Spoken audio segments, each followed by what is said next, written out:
Hello and welcome to our panel on women, reentry, and social protection.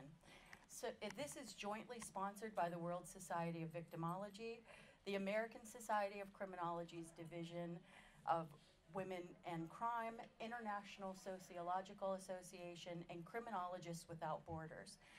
I'm Dr. Dawn Beichner, the UN rep for the World Society of Victimology and a professor at Illinois State University in the United States. There are a few housekeeping rules that I would like to cover before we start. Please silence your phones. Please do not sit on tables or floors. Please do not consume food in the room or sell any products. We would like to photograph and record this session so that the people who couldn't be here with us today can learn from the panelists in our group discussion.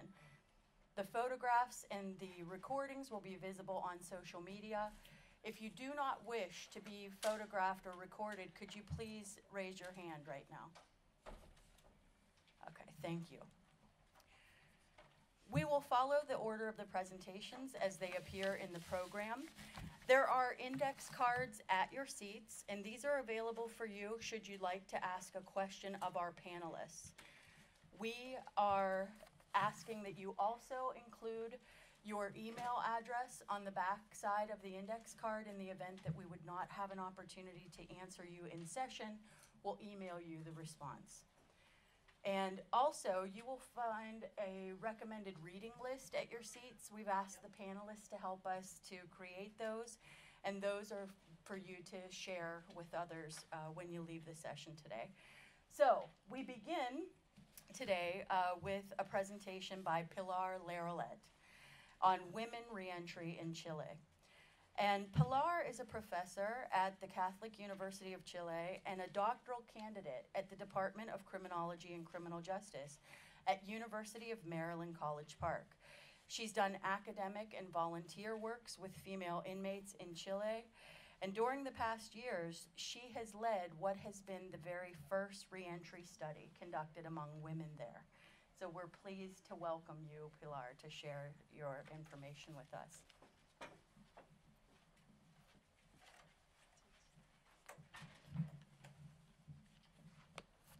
I need to start saying thank you everyone for coming, and thanks to those who organized this meeting to give me the opportunity to speak about female reentry in Chile. As we all know, incarceration rates have increased globally in the last decades, and that increase has been even larger among female population. This trend is true in Latin America, and it's also true in Chile, as you can see in this graph. The number of women in prison in Chile has tripled in the last 30 years. The United Nations rules for the treatment of female prisoners, known as the Bangkok Rules, call for research specifically on incarcerated women to better understand the histories and pathways into prison, as well as their experiences once released. My presentation today is based on the findings of a 2-year study I, with a group of Chilean researchers, have conducted in Santiago. The name of the study is Reintegration, Desistance, and Recidivism among female inmates in Chile, and the goal of the study was to understand and describe the process of female reentry in our country. We follow a cohort of 225 women released in Santiago between September 2016 and March 2017. We followed them over a 12-month follow-up period with 5 measures during that time. On average, we have an attrition rate of 15% on each wave. This study was funded by 2 NGOs. We did not have any academic or governmental funding, but 2 NGOs funded it because their interest on female reentry, San Carlos de Maipo and Colunga. And also we received additional funding from the IDB Bank and the Division of Women and Crime, all of which the hard part. This is the first study of this type that has been conducted in Chile, and to my knowledge, the only one that has been done in Latin America. Until now, we knew little about the process of female reentry in Latin America, and therefore we were unable to develop policies and programs responsive to our specific context, cultural context. And in fact, in terms of reentry policy, Chile in particular and Latin America in general are at their infancy. So what I want to do today is to share with you some results and initial findings from this study and tie them to specific recommendations. I need to say this is an ongoing project. We ended the data collection during last year, so we are still in a stage of analysis and data analysis. So first, as we know worldwide, women in prison in Chile are characterized by the high level of social vulnerability and experiences of victimization. To give just some examples, over 80% of them drop out from school, 62% report having experienced maltreatment as a minor, with 19% reporting sexual abuse. The marginalization and violence extend into their adult life. 71% report having at least one instance of intimate partner violence. The experiences of trauma early in life and during the life course should be addressed by the health system. However, in Chile, and particularly for the more disadvantaged population, there is a highly limited access to mental health care. In the case of the incarcerated woman, this is true prior to incarceration, while incarcerated, and upon release. In our study, only 6% report to have access to mental health treatment during the first 12 months on the outside, despite the fact that 90% report a suicide attempt. Two recommendations can be made based on these findings that directly speak to some of the UN goals. The first one is that the justice system needs to develop trauma-informed protocols for those practitioners who work with incarcerated women in order to avoid their re-victimization and help them to recognize and manage their trauma. Second, we need to increase the access to mental health treatment for this population. This treatment should also have a post-release component given the risk women faced when they return to families and partners with whom they may have experienced violence. A second finding relates to the diversity that characterizes women re-entering society. In designing the study, we decided to include in our population of interest any woman who has been in prison at least 30 days. I need to be clear here, Chile, as more countries worldwide, is not the case of the States, do not distinguish between jail and prison in incarceration. Therefore, by making this decision, we were able to represent in our sample the jail and the prison population. And this was important because we were able to characterize and understand that part of the prison population that spent brief amounts of time incarcerated and about whom we have less information. This group, what we call the short-termers, correspond to the jail population in the US, and it's a group that is highly invisible for the CSW. They are sentenced for small property offenses, particularly theft, has long history of short-term incarceration, half of them with more than 4 prior terms, and therefore most of these women has churned through the system, but given their short-term sentences, they have not had access to any kind of programs while they are incarcerated. They didn't have access to employment, no training, no even education. More important, this group is a highly disadvantaged and highly risk group. They were more likely to have experienced victimization and abuse throughout their life. They're more likely to live in the street, to have lived in the street. They start offending early on their life course too, before age 15, most of them. And 90% of them report drug dependence or abuse upon release. Not drug use, drug dependence or abuse. In our data, we were able to identify 2 other profiles. I will go fast here. One profile more related to this idea of drug-connected woman. They start offending later in life. They were sentenced for long-term for drug trafficking, most of them.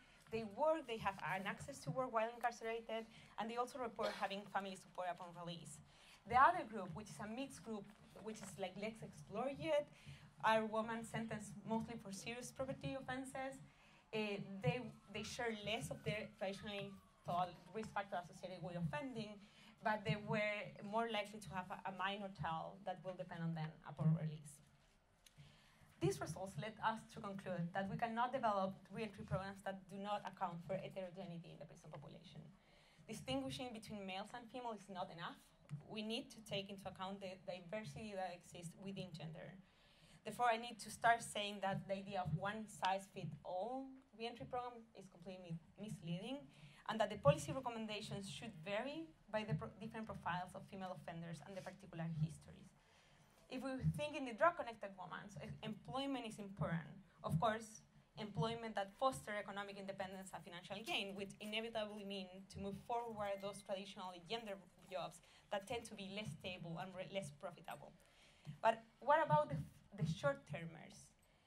Well, work opportunities are key in the reentry, and they're successful in a reentry successful.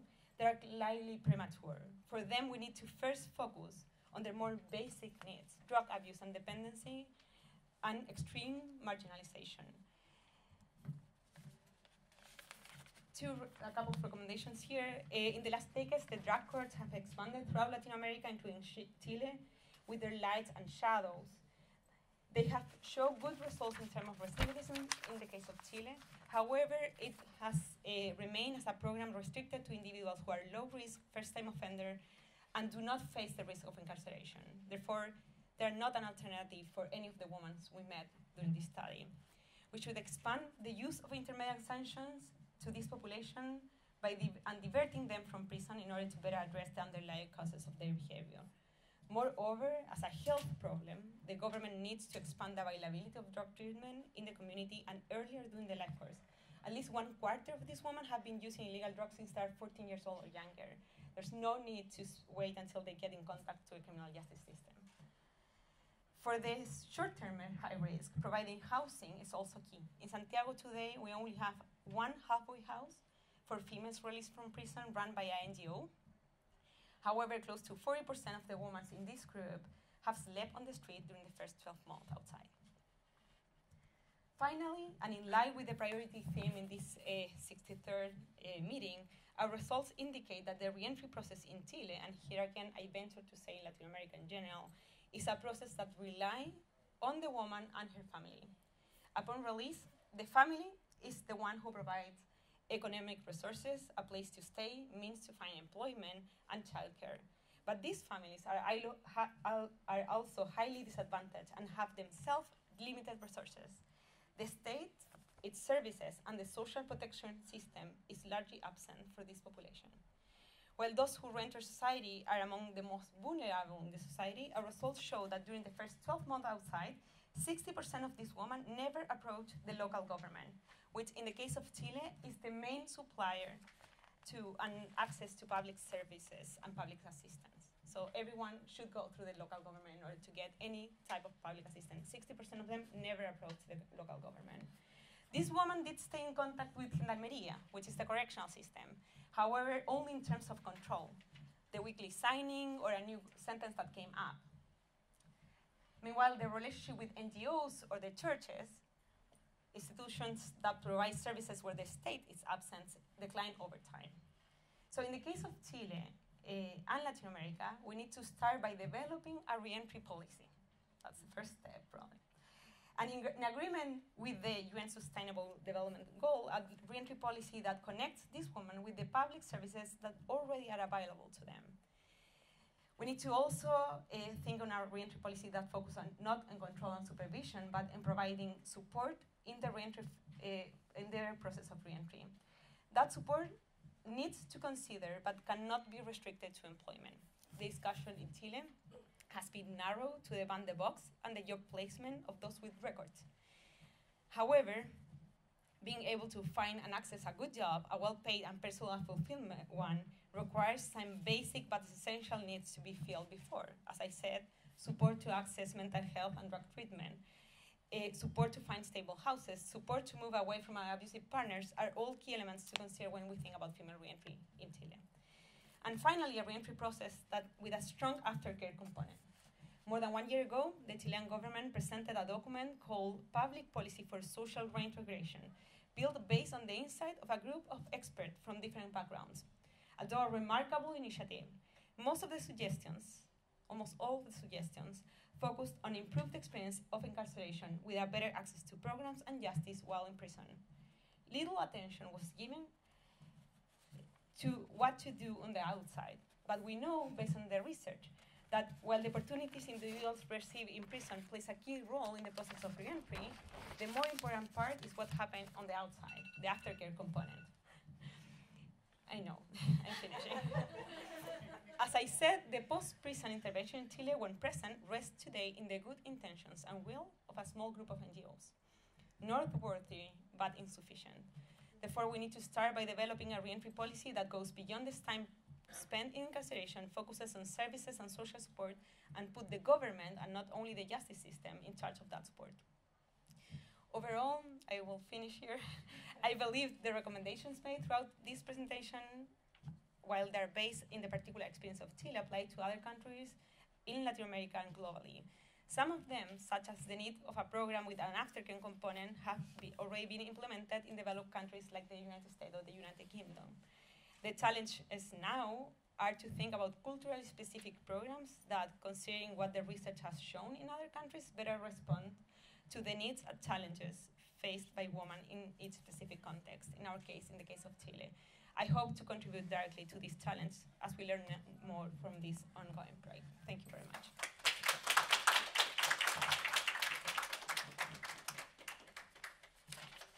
Thank you, Pilar, for giving us some insight into the issue in Latin America.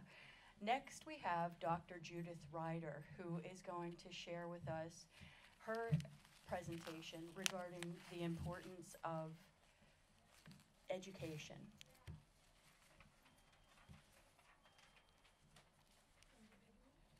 So that's what I'm hitting.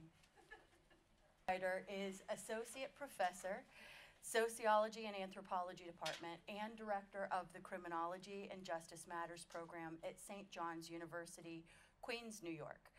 Her scholarship focuses on female delinquency and crime, trauma and violence, and the social construction of substance abuse, each of which is linked to the escalating global population of system-involved women and girls.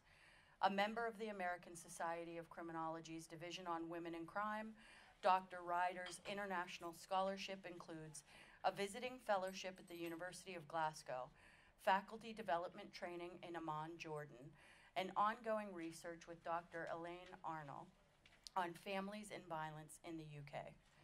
Please share with us your findings, Dr. Ryder.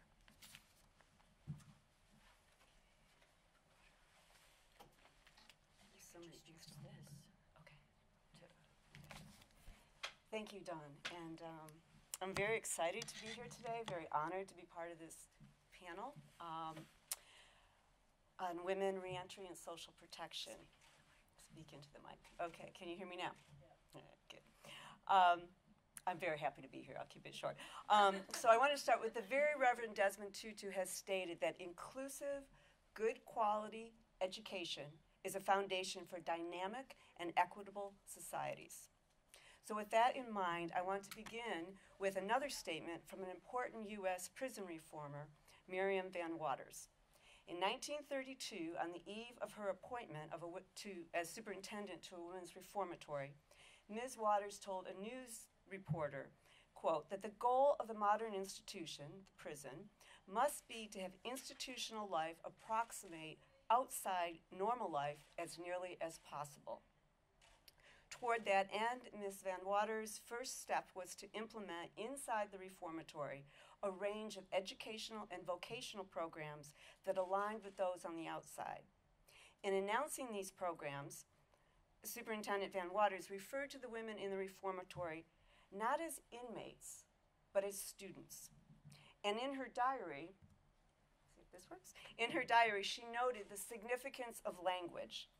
Names are important. If you call those in prison prisoners or inmates rather than students, you have taken the aspect of their custody, namely the shut-in by force and sentenced to hard labor and loss of rank.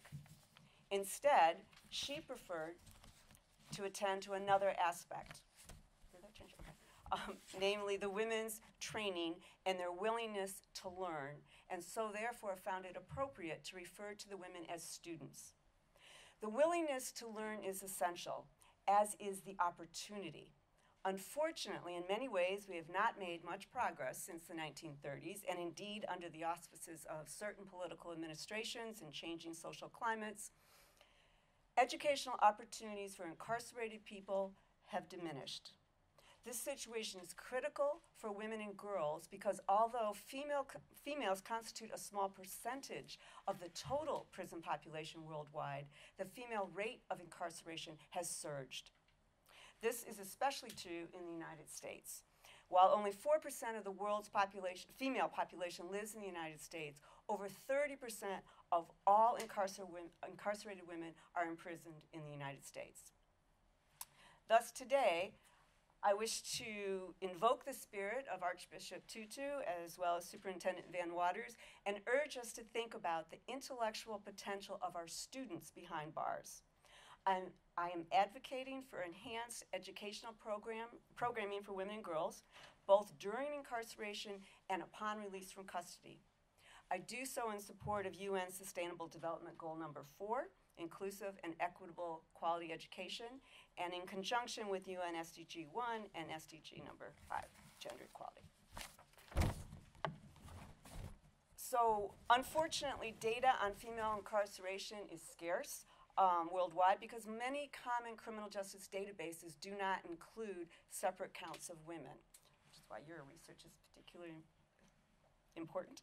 We do know, however, that the primary pathways leading to female incarceration are physical and sexual abuse and poor mental health, economic disadvantage, and substance use. Typically, female offenders are from marginalized communities, and a large percentage are mothers. Plenty of research demonstrates that education can be a gateway to social and economic mobility and improved employment opportunities. In the general population, however, educational access is more limited for females than for males because of gendered social norms, family responsibilities such as early marriage, pregnancy, childcare, housework, as well as limited financial resources. Such limited access prior to custody is reflected in low educational profiles of incarcerated women and girls. So as in the larger general population, our opportunities for education are denied to a significant portion of the more than 714,000 women incarcerated around the world. In the US, for example, in 2009, 37% of female prisoners had not completed high school compared to only 14% of the general population, and only 31% of female prisoners had some post-secondary education compared to 58% of the general population. And then you have some other statistics from Albania and Jordan. To succeed in society, women need gainful employment. Unfortunately, in an analysis of several countries in Asia, the Middle East, Africa, and Latin America, a Penal Reform International briefing paper revealed that rehabilitation programs rarely addressed the gender-specific needs of women offenders. There are fewer educational and training opportunities for women, and those opportunities that were available were less varied and of poorer quality than those offered to male detainees. Reentry is difficult for most returning citizens, made more so for females lacking in supportive educational resources.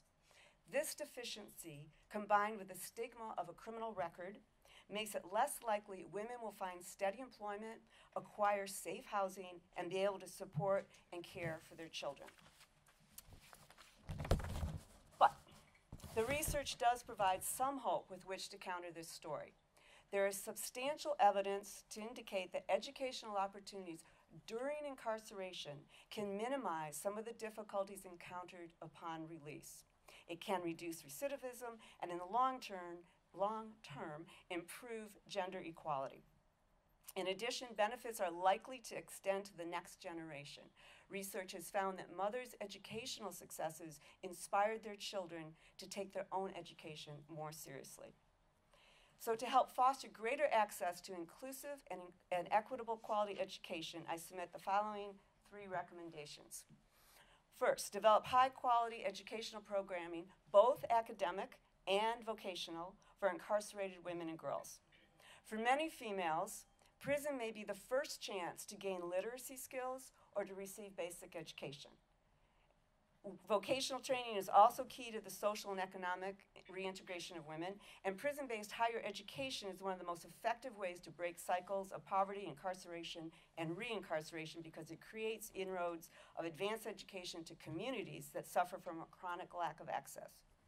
Just as individuals on the outside use education as a way to invest in their future and improve their prospects, so too would women in prison, given that opportunity. Thus, program development requires political advocacy and increases in expenditures specifically designed for women and girls. Numerous organizations around the world are already engaged in this work and encourage new alliances. For example, in the US, where only 6% of our federal and state expenditures for corrections for all programming for men and women, that's certainly not enough. And organizations such as the Prison Policy Initiative, the Texas Criminal Justice Coalition, and the New York-based Community and College Coalition have stepped in to advocate for and to provide and attend to women's educational needs. In other nations like Afghanistan, where the lack of financial resources is the result of years of conflict and where security remains critical, efforts to assist the vulnerable population of female offenders depends on the continued support of international agencies and donors, of which there are several, but I'll skip. Government and NGO support is necessary, but to be effective, educational programming must also engage appropriate local community and business leaders and speak to what is needed, available, and feasible in the community, both in terms of education and gender equity. I think I will just keep moving here. So recommendation number 2 is to establish partnerships with institutions of higher education, correctional facilities, and reentry organizations. To build sustainable prison-based educational programs, it's critical to establish links between academia and correctional departments, 2 of the largest and most highly funded institutions and social structures that we have. In addition, the knowledge and the experience of reentry organizations complement and augment the resources of both. Correctional institutions can benefit from these partnerships with workforce development agencies, ensuring that education, job readiness, and employment training opportunities are available to women on the outside. And these partnerships can facilitate connections and relationships that can shift our way of thinking, how we manage our resources, and foster a belief in social change. And we have examples from Norway where, for example, in Norway they have used reentry organizations, make them accountable for prisoners upon reentry, including educational service, so that in effect the community is partially responsible for a prisoner's successful reintegration. And we are winding down. Okay, so there are many examples from UK. So we have some examples from around the world where people have done some really wonderful things working between women on the inside and the communities on the outside. Another educational approach is the International Inside Out Prison Exchange Program. It's a model approach that brings together incarcerated students with college students to study as peers. Originating in Philadelphia at Temple University, it is in 6 countries in 34 US states. Some, but not all, offer, and this is not a great graphic, but it shows you where they're grouped or where they have amassed. Some require, or some offer credits, college credits. Many don't, but as the superintendent at Rikers has reminded me, that credits mean something on the outside, and if you're going to do that, that is much more helpful for those who want to go on to college, or if they choose another path, it does bolster confidence. So these are encouraging examples of educational program that should be supported and expanded. And we'll just move along to number 3, given. In conjunction with vocational training and academic programming, women in all prisons have needs stemming from their gendered location in society. And so we need to address those and be aware of those in conjunction with any kind of education or vocational programming. So recalling Superintendent Van Water's words of nearly 90 years ago, in which she referred to incarcerated women as students and reinforced their willingness to learn, I conclude with a statement from a young woman who was in my Inside Out class at New York City's Rikers Jail. When asked what the course meant to her, she said it means second chances, new beginnings, getting ready to better myself and my life. It has kept my hope going. I want to be one of those students, a real student. So I'd like us to think about how much better for society it would be if our institutions looked upon the more than 700,000 incarcerated women as real students and provided them the necessary educational opportunities opportunities prior to and after release from custody, how much easier and more productive women's reentry could be, and how much closer we would be to an equitable society. Thank you very much.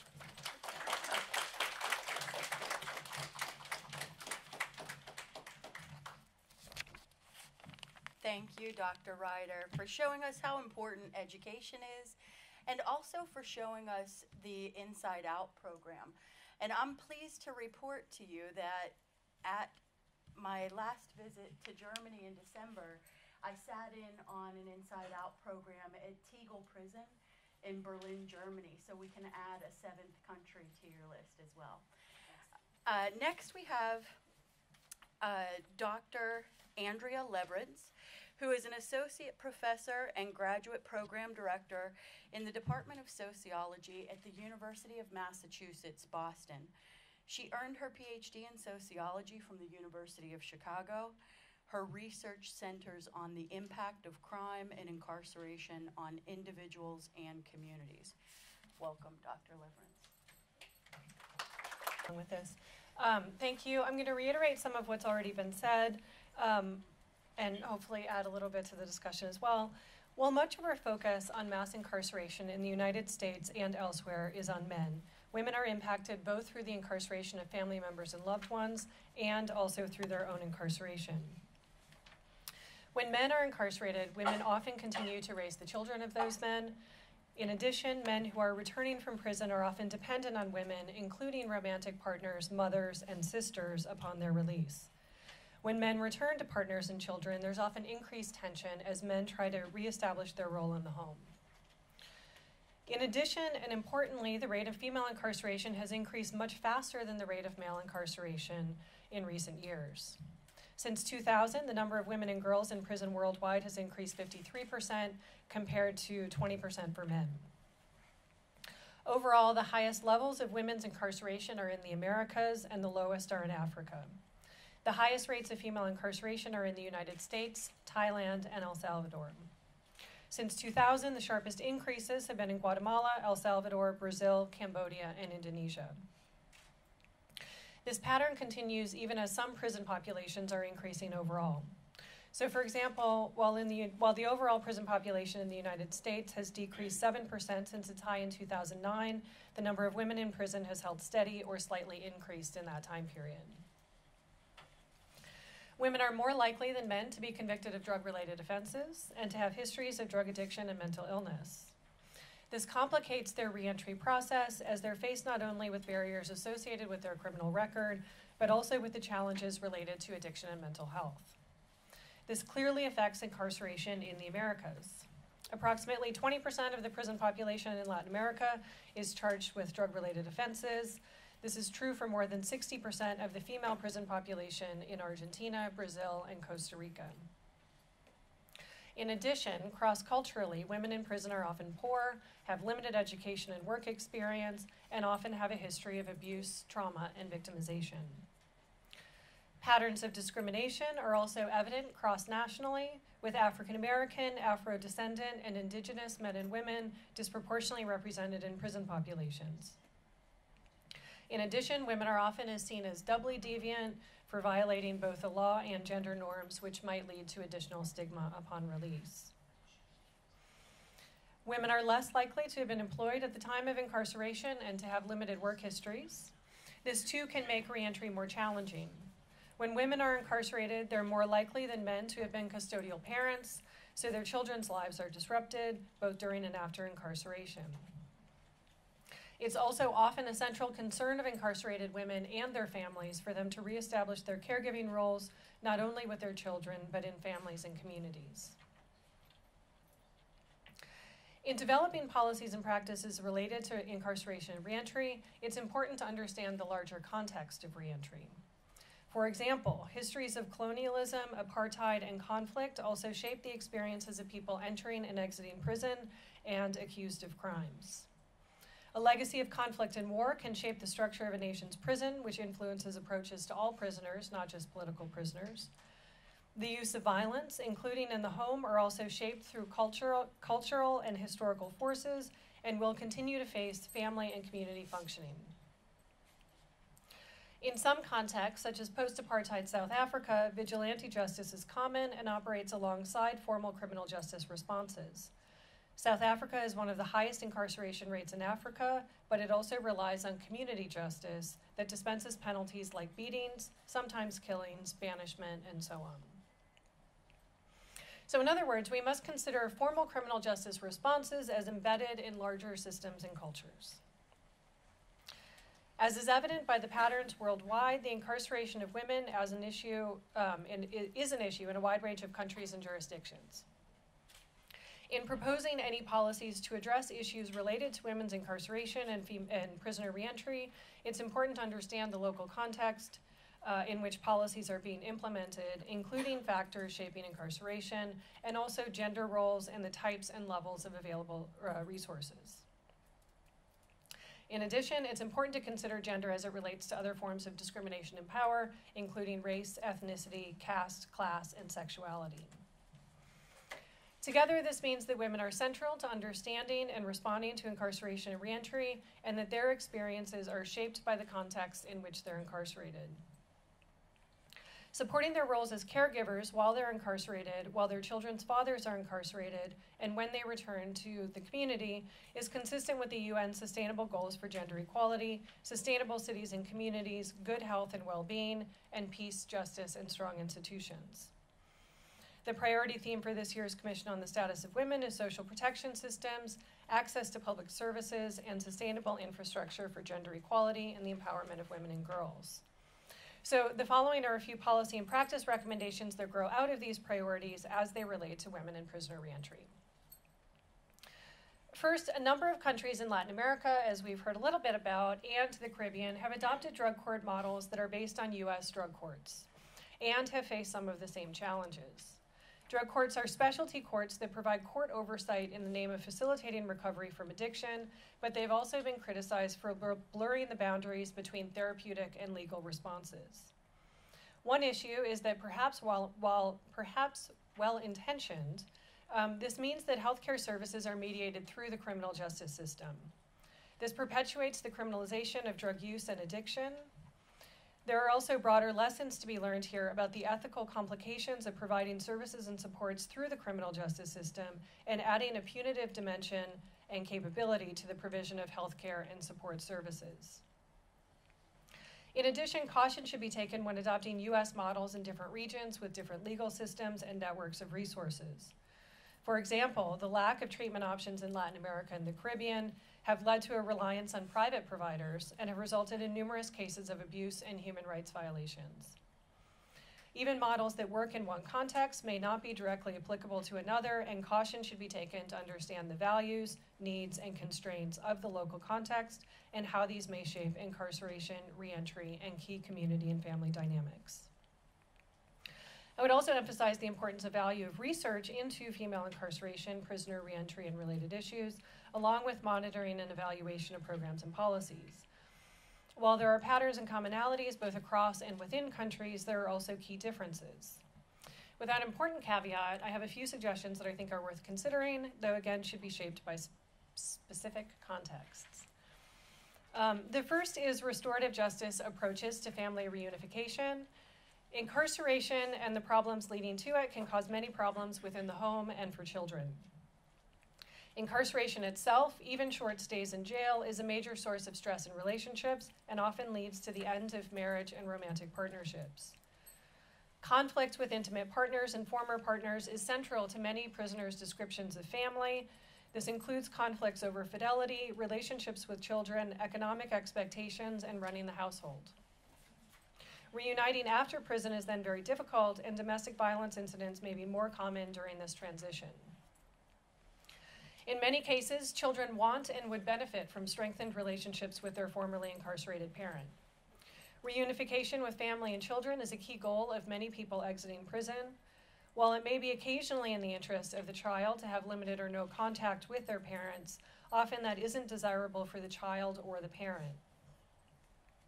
Custodial relationships may be a goal in some cases, while in others the goal may be non-custodial relationships between parents and children.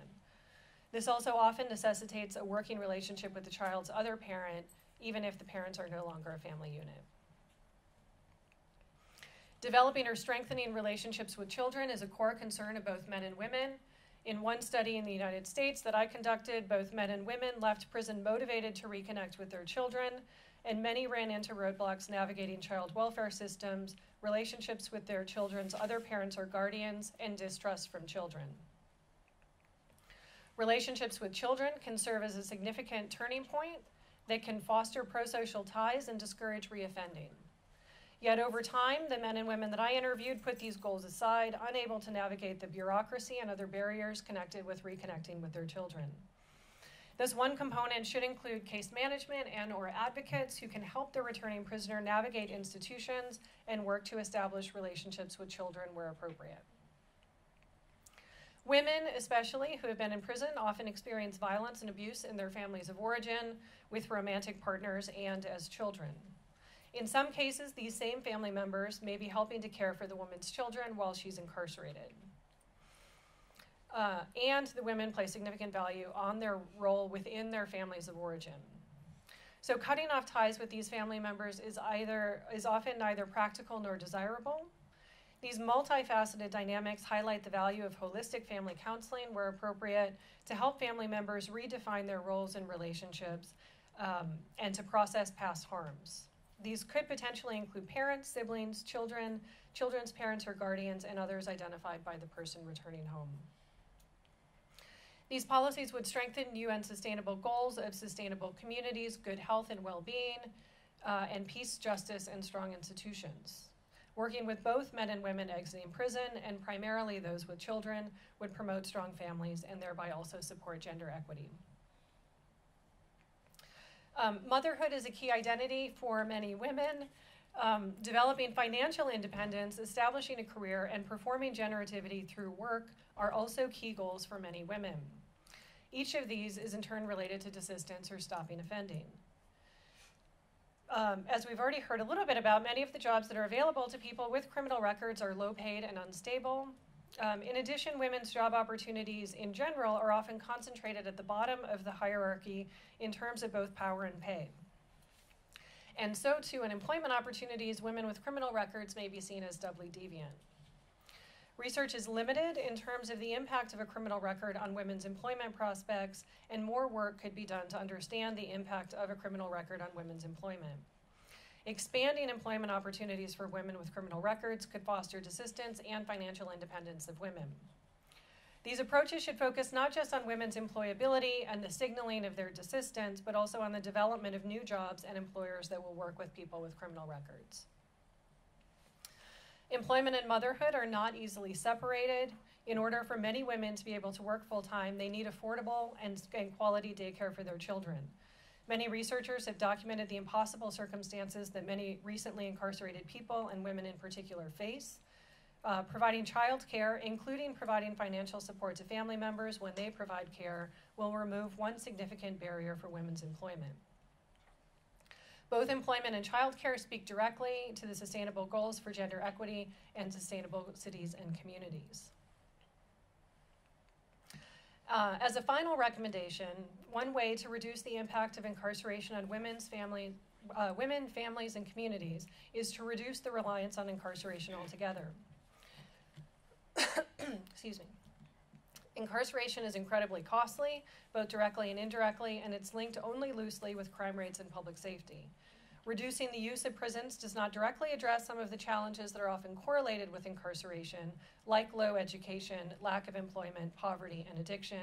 However, incarceration does little to help, and it takes resources that could be redirected to addressing these underlying issues. Thank you.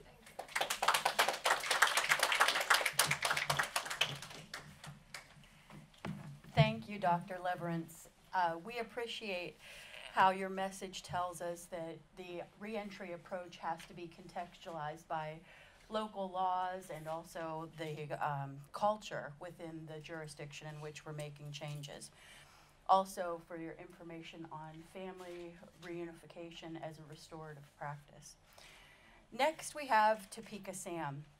Topeka Sam is founder and executive director of the Ladies of Hope Ministries, director for #Dignity for Incarcerated Women at #Cut50, Senior Advisor for New Yorkers United for Justice, and host of the Topeka Sam show on Sirius XM Urban View Channel 126. She's worked and continues to work selflessly and relentlessly in her fight for the dignity, decriminalization, and decarceration of women and girls. Help me welcome Topeka Sam. I don't have any fancy slides either, so, but I did get my makeup done for you all, so hopefully I can. Well, thank you all for being here this gloomy day, but thank you, Dawn, for staying on me. I appreciate you. The opportunity to share my experience, why I do the work that I do, and why it's important that we continue to focus and keep the voices of impacted women at the center of these conversations. So just a little bit about me and what brought me to this work. I was incarcerated in 2012, and my story wasn't one that most of the statistics show. I come from a two-parent home. My parents were franchise business owners. I grew up in Manorville in Long Island. We were the only black family in our neighborhood. And my parents just wanted what they felt was a better existence than what they had growing up in the city in Harlem and the Bronx themselves. And I decided I wanted to go to an HBCU, historically black college. And I went to Morgan State University in Baltimore, Maryland.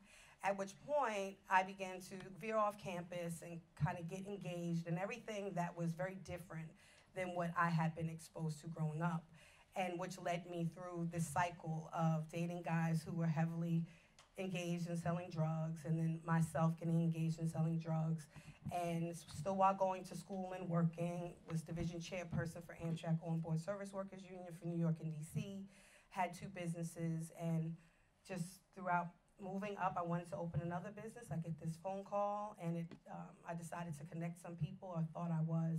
It ended up being a federal sting operation, and I found myself arrested and in Virginia.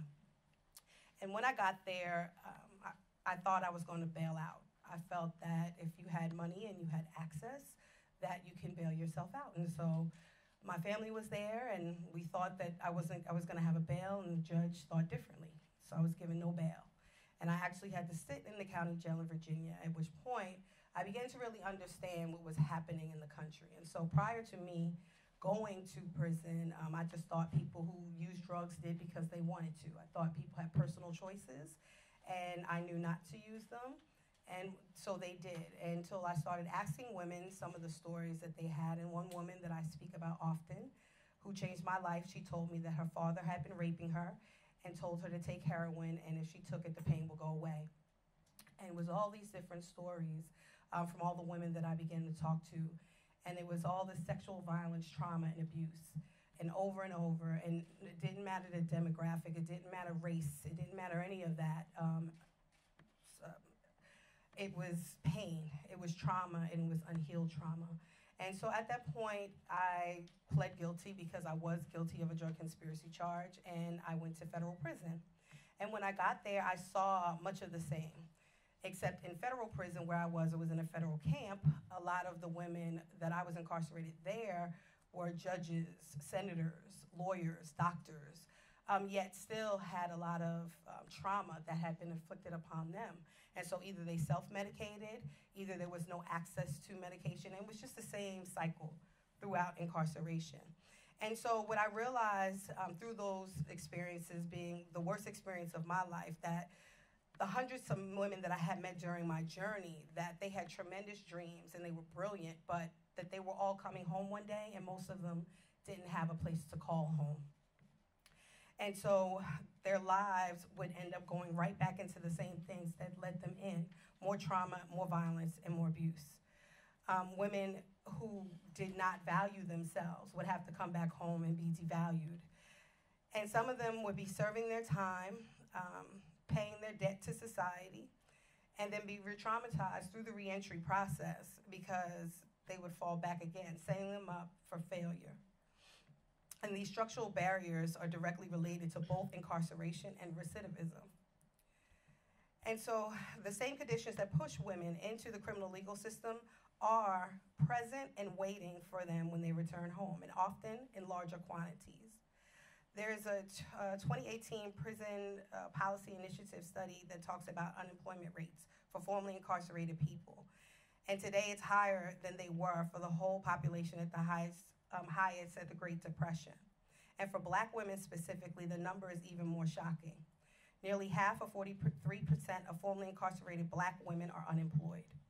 And this is despite the fact that women of color participate in the workforce at significantly higher rates than their white peers, that Black women are the fastest number of women entrepreneurs. But we also know, as it was stated, that when we're coming home from prison, that we are offered these low-wage jobs.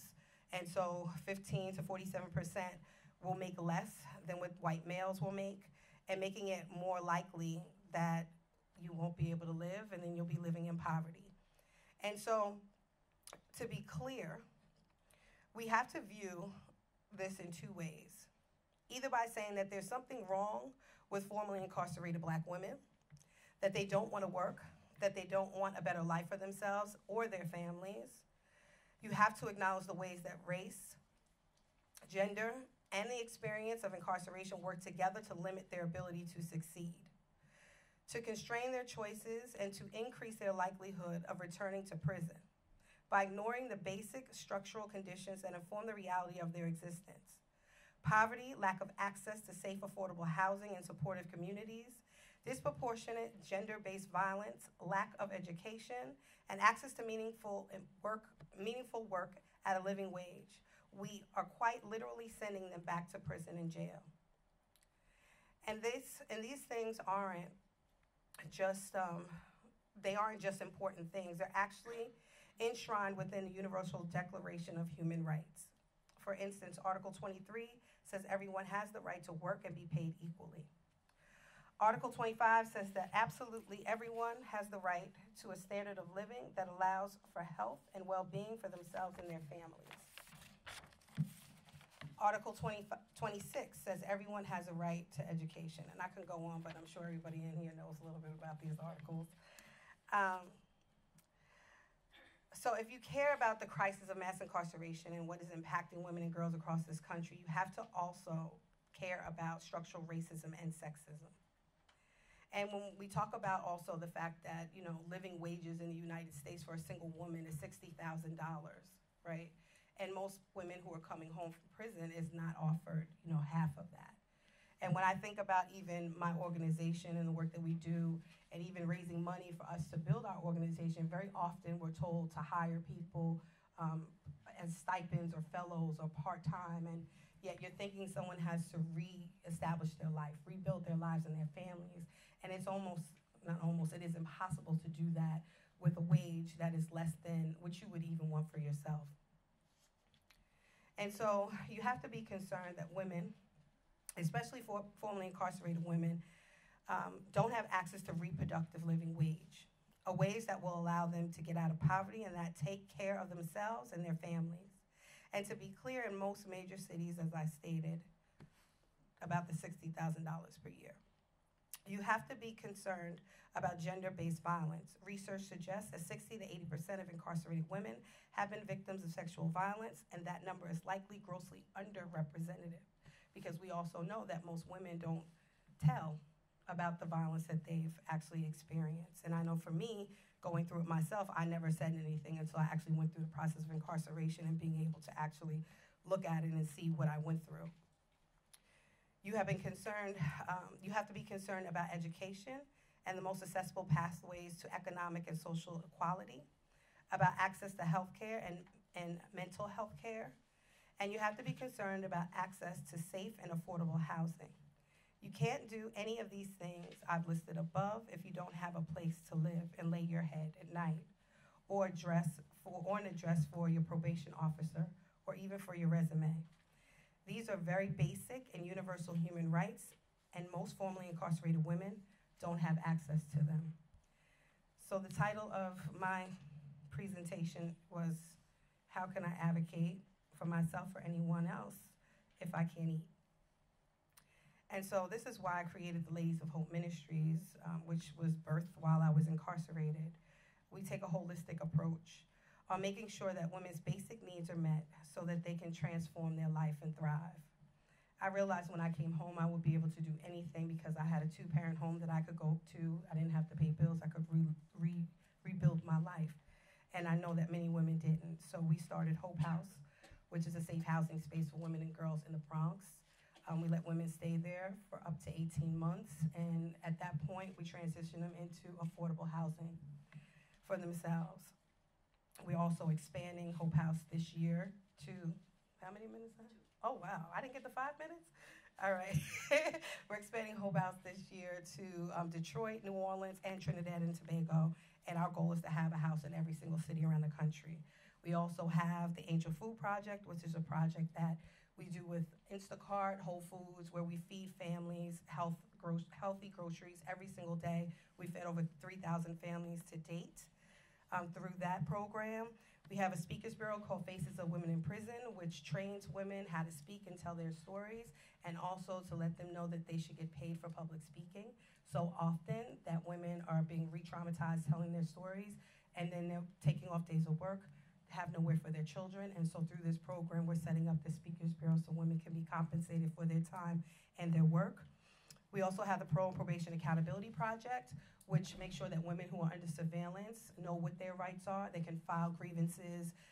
We're helping with early termination of sentences so people can get off early, amongst a number of other things. And we also are starting the Pipelines to Equality program, where we're partnering with corporations that will allow women who have been impacted by incarceration to be able to move in jobs in tech, in banking, in corporate, opposed to just taking low-level and wage jobs. So the 3 ways of my recommendations, and I'll keep it really quick. 1 would be, of course, to support the work of the Ladies of Hope Ministries. That's number 1. 2, I would encourage everyone to try to find, it's not difficult, but to locate other impacted and formerly incarcerated women and bring them within your networks, help them to thrive in their life, give them opportunities that you would want for yourself or even your child. And 3, I mean, we talked about many of the other organizations that I'm affiliated with, but I know that through all of the work that I do, making sure the women have the things that we need, that we must make sure that conditions of confinement are more humane for women who are presently incarcerated, because they're still shackling women in this country during child labor. And so really changing that, making sure women have proper access to hygiene products and things through the dignity work that we're doing is extremely important. So thank you.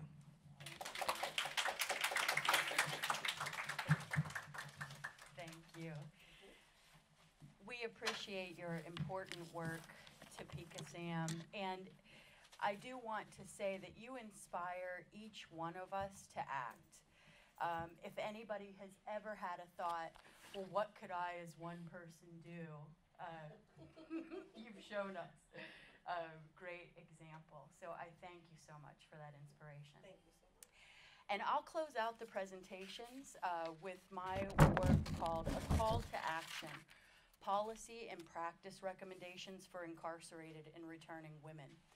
Some of you have joined us a bit late. I'm Dr. Dawn Beichner, a professor at Illinois State University, and also a representative for the World Society of Victimology.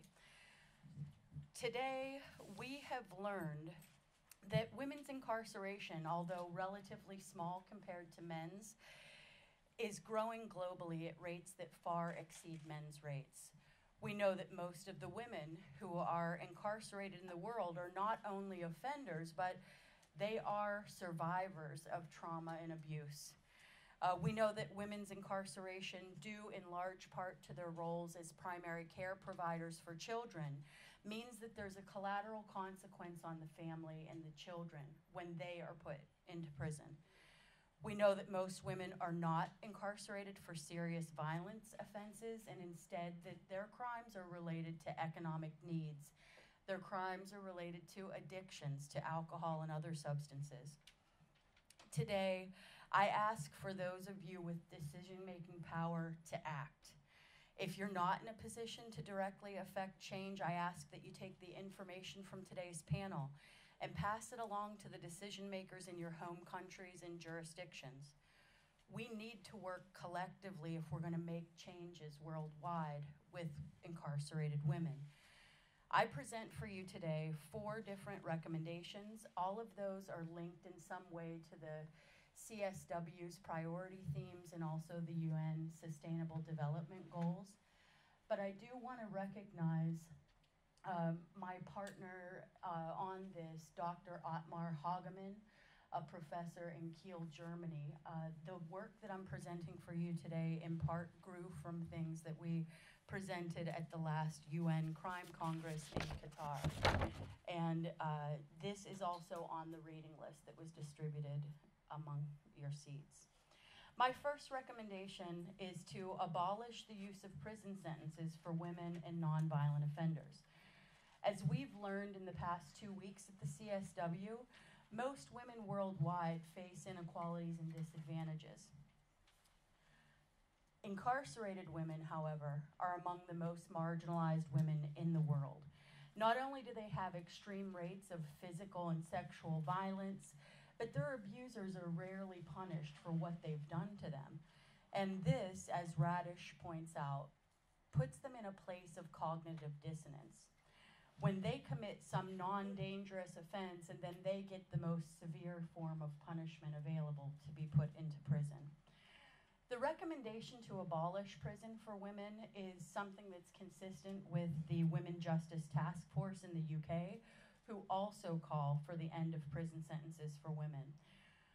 Although abolishment is our main premise, we recommend that this be coupled with treatment for survivors of past victimization and trauma through either individual or group therapy.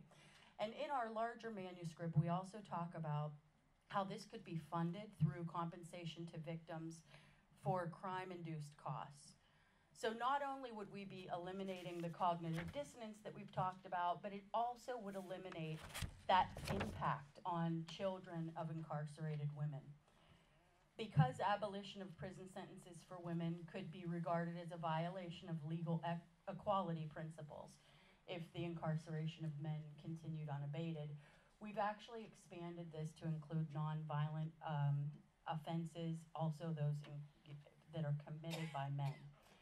And I do want to point out that there was another parallel event at CSW focused on incarcerated women, the rampant incarceration of Indigenous women in New Zealand. And they too called for abolishment of women's sentences. My second recommendation is to convert existing women's facilities into restorative prisons if abolishment is not possible. The restorative justice model is centered on a culture of respect. And this uses a victim-focused perspective within the system that includes victim awareness training and also mediation. The model of restorative prisons is something that's been used successfully in Belgium and also in the UK. And again, it's characterized by this orientation on victims' issues. There's also a greater permeability between the prison and the larger community, and an openness to outside advocacy. In general, restorative prisons, by their general nature, are going to produce less harm than a traditional prison. And because we limit the exclusion of prisoners in this model and instead have common interactions with the outside world, we reduce the amount of harm that people suffer on a day-to-day basis inside the facility as well. My third recommendation is to use a restorative approach to what we call in the United States reentry, or what we call in other areas of the world aftercare. And due to the ownership concept of restorative justice, aftercare plans here, instead of being created by some external force and pushed on someone, would be developed by the incarcerated woman herself. So she would actually help to create the care plan, and it would be specific to the situation in her particular life world. With this model, the prisoner's at the center, and the plan is largely self-determined. When we think about this, ideally, the aftercare team, instead of being a bunch of criminal justice practitioners who are strangers to the woman, would instead be people that already have a vested interest in her. So they're people from her informal network, friends, family members, colleagues, neighbors, and so on. And if there's a situation in which there are no support people available, then we can turn to the community and look for volunteers to do these things. We've seen this successfully work in other places by calling on community members. When we think about the restorative approach, it's something that's particularly suited to people who have had abuse and trauma in their lifetimes. We build trust here. We do not have a set time limit. And because it's people in their care community, it's not relying on strangers, which is often difficult for people who have had already negative attachment experiences. My fourth recommendation is to make children the priority. And as an aside, I can say that that's been a very successful tactic. Sometimes people don't want to act when you ask for things for incarcerated women. But if you put the child at the face of it, some people will be compelled to do something about it. So when we think about making children the priority, some things to consider. The magnitude of the effects of incarceration on children has shown us how disruptive it can be in children's lives. What we know from the research is that women's absence is actually much more disruptive than men's. And again, this relates back to what I started with of women being primary care providers for children both before and after their incarceration. In addition to that, another gendered pattern is that most often incarcerated women do have dependent children. Moreover, they are likely to have either given birth within the past year or are entering into the prison pregnant. So these things all should be taken into consideration. The negative consequences of parental incarceration have been well documented over the past 4 decades. And even though the disruption of parental incarceration is something that meets or exceeds what we see for a parent's death or divorce, whereas there's support for situations such as those, because of the stigma of criminal convictions worldwide, those things are not available to the loved ones of incarcerated women, and certainly not to their children. So when we look at the research involved with the effects on children, we see emotional and behavioral problems. We see sleep disruption, depression, changes in school performance, and also an increase in delinquent behavior and possibly delinquent detention. So that intergenerational pattern that we've discussed. Parent and family-centered programs present many different advantages for both incarcerated women and their children, and some of those are covered in the reading list at your seat. Globally, women do not have an automatic right to their children while they're in prison. And as our esteemed colleague, Dr. Rosemary Barberet, covers in her book, Women, Crime, and Criminal Justice, A Global Inquiry, when there is cohabitation with children, it's usually viewed as a privilege, and it's something that's been determined by authorities to be in the best interest of the children. But worldwide patterning, the majority of countries do permit children to be with their children, and the age ranges between newborn and 6 years. In the essence of time, I'm going to skip over some of our best practice programs, knowing that you can look at those in the reading list. But I want to say a couple of things about prison nursery programming worldwide. This is something that is relatively rare. As you can see here, there's 14 countries listed. But this would be for a mother who's going to have a child and be able to keep that child with her rather than sever the bond that's created between them. And I present for you here a picture from Pollsmoor Prison in Cape Town, South Africa. Some of you will recognize that this is the institution in which Nelson Mandela was held as a political prisoner. I bring it to you because South Africa has some enormous issues with criminal justice system itself, as we all, I think, would recognize in our own countries. But they do acknowledge how important it is to keep moms and babies together. And so behind us in this building, you can see that there are separate housing area so that moms and babies do not have to be interacting with the general population. Similarly, We do have this in my home state of Illinois as well. These are some photos from the Decatur Correctional Center, which also has a moms and babies unit. And the only people on the wing are people engaged in family reunification programming. So again, it's quite separate from the rest of the institution. But overall, even though the United States has the world's population of incarcerated mothers, there are not many states that are using this type of programming. And in fact, only 9 have programs so far. So I conclude with this reminder that it is possible for us to reform our systems so that the harm done to incarcerated women, and importantly to their children and to their families, is reduced. We've collectively laid out the groundwork for this reform today, and we urge you to put these recommendations into action. So thank you all for your time and attention, and now we'll collect the index cards with your questions to respond to those. What I know, again, reportedly, 85% of all women who are incarcerated are victims of sexual violence, trauma, which includes domestic violence. But again, I would just say reported. You know, I believe it's underrepresented. But I agree. Okay. Yeah. Okay.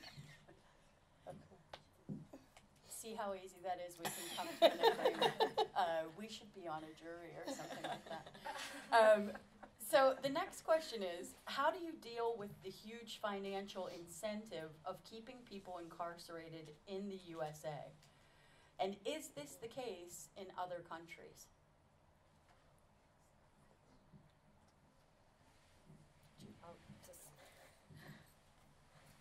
I would just say there's always money. It's a matter of where we want to put our resources. And so how we deal with it is to advocate and to work with people who are working on reforms to move that money out of the correctional system and into education and health and school, you know, all the other social welfare things that we need, that the money is going in a different direction. But the money's always there. It's just a matter of working together to get it moved. And I would add that the money involved isn't only involved in incarceration itself, but also in reentry programs. And so Lynn Haney is one person. Ruben Miller has done really great work that sort of documents some of the ways in which the need to get funding to support your program can really pervert your program. And so it sort of compromises the goals in important ways. And so the money involved spreads all over, not just the kind of incarceration itself, and can be used better elsewhere.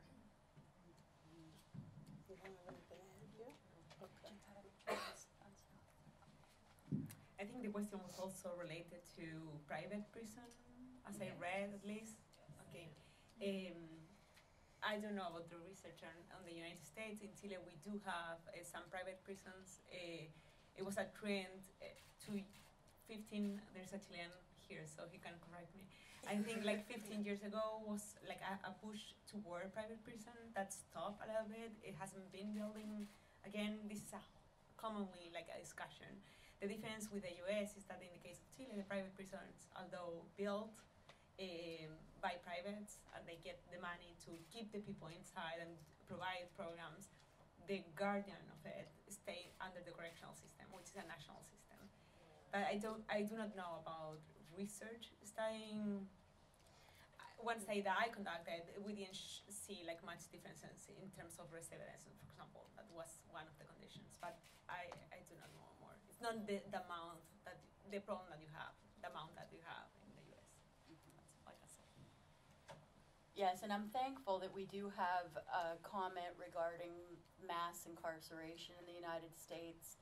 If we didn't acknowledge that, we would be remiss. But also to think about the structures of historic racism in the country, the role that plays, our drug laws, many of which, are the reasons why women are in prisons or, in our cases, jails in the United States as well.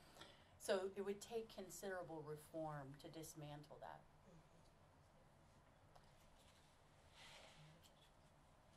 Sounds like it would take revolution.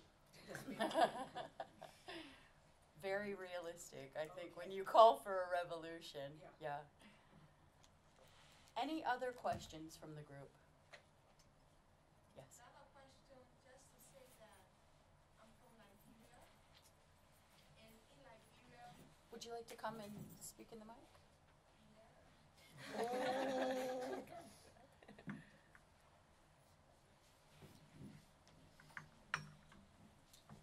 it's not a question. I was interested because I'm here along with my colleague from the law school, Fasia Harris. I'm a third-year law student. She's a first-year law student. That's what made us interested in the first place to come here. I was really interested in the women part because aspects of our work involve, gender-based violence. But then, under our laws in Liberia, women who are mothers or in maternal condition are not allowed to go to prison. So I just wanted to mention that. Yeah. Okay. So they stay in the community and have their child, and then are they incarcerated following? That's something that we see in places like Mongolia, for example, that the mom's allowed to have the child through the period in which the child would be nursing, and then eventually they both go into the institution. But how's Well, that work? that has not happened yet. We haven't had a case where a woman was pregnant and then she was allowed to go free, and then afterwards she was followed after. There's this thing with following up after cases in Liberia. People get tired, to seek after justice like that. So once the woman is let go because of her maternal condition, people don't make follow-up in, it stays like that, and she's reintegrated into the community. But it's something that we'll have to, now that you have said it, it's something that as we go back, we'll have to, look at and take statistics and see how it is. Thank you. Thank you for sharing that. I have a question. Thank you. Because I have some friends from Nigeria who Liberia. Yeah, Liberia, not Nigeria. Okay. Liberia. I got it wrong. But do you have girls in juvenile detention or not? No, Because I know in Nigeria they don't. Yeah. our law provides that you cannot incarcerate a child, and Yes. anyone below the age of 18 is a That's child. right. So That's no matter how heinous the crime is, once you 18 years old, you are allowed to go. But the downside of that is that there's no program under which you can go for extra counseling to rehabilitate your mind, and that is really needed.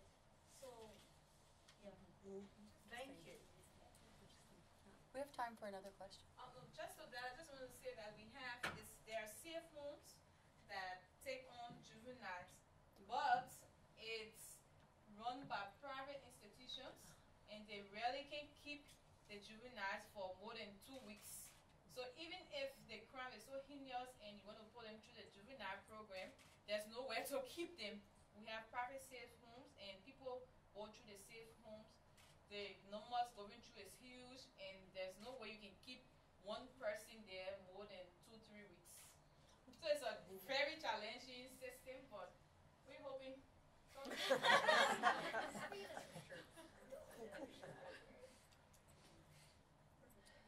Yes. Actually, two things. Would you like to come and speak? Just talk really loudly. Okay. If you're a loud talker, we welcome loud talking as well. Two things. One, I'm from Trinidad and Tobago, and you mentioned that Hope House Yes. is opening. When is that likely to be? Probably around July, August, where Okay. the structure's already up. It's in Sangre Grande. Oh, okay. Mhm. So that is Hope House. All right. Yeah, it so, is. Okay, the second thing is, in Trinidad and Tobago, we have a situation where young girls, there's no place to put children, female children, and they put them into the prison. If you have to take them out detention and there's nowhere to put them, the magistrate will order the child to be sent to the prison. End of story. And there's nothing that we've had a movement, we've been trying to do things about it, but they've actually closed down homes. And well, children's homes in our country have a terrible record in general. There are all sorts of little things. There's not enough oversight and not enough funding, not enough anything, right? But they do send these children to and we are not talking about some county jail, or we're talking about the main prison where they house criminals. And I know you said something about women don't commit violent crime. I think our statistics will show differently, right? Yes, and we were talking about broad worldwide trends. So not to say that there are some women who've committed other types of offenses, but it is quite rare when you look at the world picture. Yeah, and I would also add to just that statement that usually when a woman is engaged in a crime that is violence, it's usually some type of trauma that was, like some type of domestic situation that happened that led to that. And as it relates to Trinidad, so I know recently they weren't incarcerating young girls, juveniles, until within, I think, the last year or so since I've been doing work over there. I've been doing work over there probably about the last 2 years, but the last year, and it's under 20, and the problem is that they've been looking at the United States and trying to follow the trends of the United States and how they're looking at their incarceration. So first they were putting the young girls in a hotel where they had them in like hotel rooms, and now they have them in the youth training center with the boys, like in a separate place. And so part of what we're doing with Hope House, it's two things why we built it. One was so that we can, of course, help women transition, but really because of the number of women that are actually incarcerated under remand there, who some of them have been in prison for 10 years and haven't even seen the magistrate. So we were looking to see how we can create an alternative to incarceration program, and we spoke to the president, who is open to that. So we're creating that along with them through our own private funding. So that way we're not getting, I just want to say that what you're talking about with the hotels came out of activism preventing them being put in a prison for many, many years. That has been an ongoing thing. And if you don't know about it, because it happens a little magistrate's court where you don't even know it's happened unless someone brings it to the attention of an organization who can try to do something about it. It's been an ongoing thing. Yeah. Thank you. I really appreciate it. I think that that's a good point for us to end, and just to kind of, again, reaffirm the importance of people who are activists in this area and the importance of people in the community that are intervening and doing something when the larger system is not. So I thank all of the wonderful panelists today. We are leaving today with our work cut out for us, and we hope that you'll help us to accomplish those things. So thank you.